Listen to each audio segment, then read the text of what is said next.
Do you know where you are?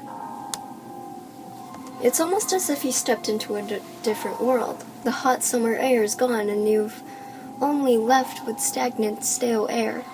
It's breathable, but by no means pleasant. It's not exactly warm in here either, and you're wondering why the stiff air isn't matching the indoor temperatures. But what are you to question this place? There are ancient ruins, you tell yourself, surrounded by an air of mystery. No one really knows what's inside. But that's what makes it appealing to you.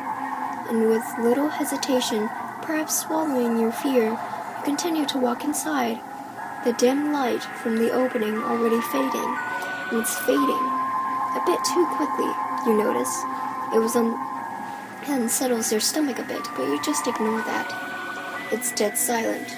Even your footsteps seem to melt away in here, not leaving an echo at all. And you wish so badly for there to be one. It's discomforting. The silence, it's creeping up on you, threatening to swallow you up whole. But no, that's not possible. After enough exploring, really, you can just leave. That's it, if you can find the exit. Your flashlight isn't living up to expectations.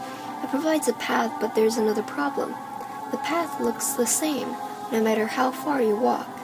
The scenery is starting to look alike, as if it were rotating endlessly. It bothers you greatly. You'd like to leave here eventually, wouldn't you? You've got things to do, a journey to complete, badges to earn. You've got little time to spend running in circles. Your legs are starting to hurt a bit. The uneven surface of the ruins are starting to make you stumble around and trip. You keep a tight grip on your flashlight, almost terrified of losing it. Who knows what lies in the darkness? If your light source vanished, you could be lost for a very long time. Unless you've got a fire type with you, your luck is very short. You need a break. Your legs feel as though they're ready to give out. It's gotten considerably warmer, uncomfortably so. A thin line of sweat coats your forehead, and you do anything for an ice-cold glass of water. It sounds so pleasant, but sadly, the ruins have turned your water bottle into a nasty, lukewarm drink. It's not really preferred, but it's better than nothing. You think to yourself, has anyone else really been down here? Maybe, but with a proper exploration team. You're just a headstrong kid who dove into the ruins all by yourself. You've read about them, heard stories about the residents of the boarding city. And, oh, it was worth checking out, you said. You were so curious. And curiosity kills the cat. You want to go home. You're lost. The flashlight's beginning to dim. And you're not sure if this is due to exhaustion, but you have the slightest hunch something is watching you. But how? Isn't this place deserted? Who else would be here? You remember that Pokemon inhabited this area a very long time ago, but as said, that was ages ago. So, that can't be, right? They're ancient, written in books as history. You sit for a while, contemplating on how to find an exit, yet you were just so excited. You skipped past the Pokemon Center. You can't force them to help you. The gym battle wasn't horrid, but they needed rest, and you regret it greatly. You might take hours, days to work through this place in the dark. You look upwards, hoping that shafts of light would make their way through the earth, but things just aren't in your favor.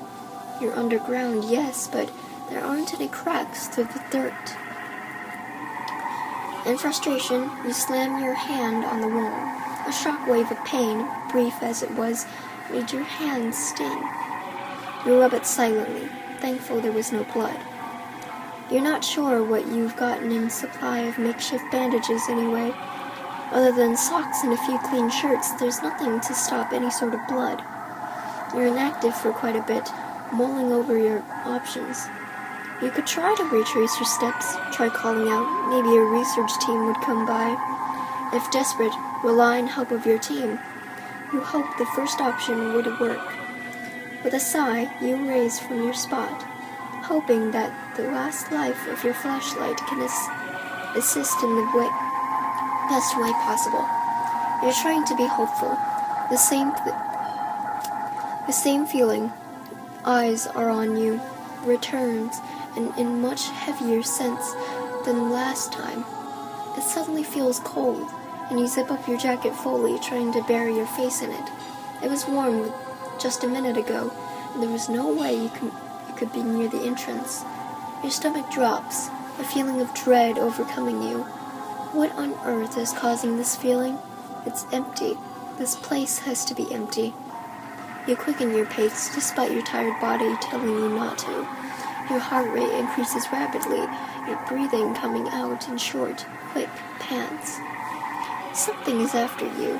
You don't even know what, and your mind spits out every worst possibility it could. It does nothing to calm you. Your panic increases and you trip over your own steps, the flashlight clattering to the ground and rolling out of sight. Your eyes widen, panting, rubbing your injured knee. It's bleeding now. Suddenly, slightly, but the injury does nothing in your favor. With no light and now an injury, you're really wondering how you're going to get out of this place with ease. With little options, you stay in place, patting your wound with a clean shirt. The stains will be questionable once back at the Pokemon Center, but you'll find an excuse, won't you? Plenty of people must have gotten lost before. You can't be the only one. And suddenly, the silence is fading. You hold your breath, hearing shrill cries in the background. Not human cries, definitely not. Are they the Pokemon here? Were they friendly? Would they help you out? As your mind continues to wander, you don't realize the creature closing in on you. They tend to dislike disturbances, especially humans who cause such noise. The last thing you saw is a burst of bright light. And unfortunately for you, it doesn't lead to the outdoors.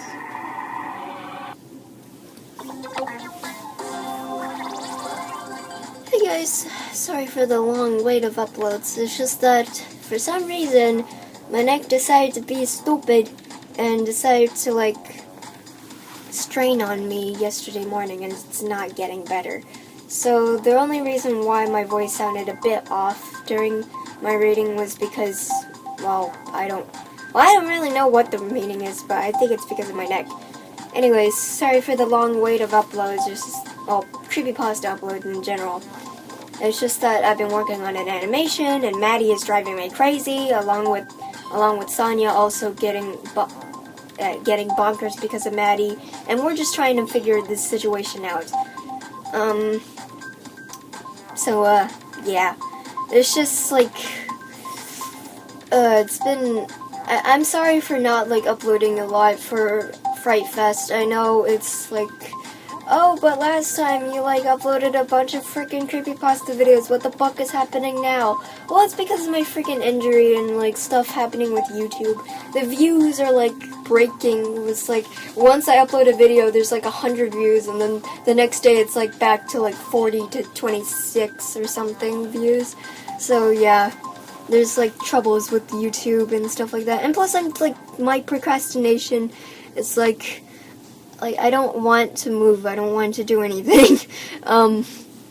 Yeah, I just want to relax. So, the next video, I don't know what the next video is going to be, but, it might be an animation, it might be a creepypasta video, it might be a music video. Who really knows? But just hopefully I get these videos done in time before Halloween, and before my neck gets, fixed and stuff. And so, yeah, I'll see you guys in the next video. I'm gonna try first to be with you. And, yeah.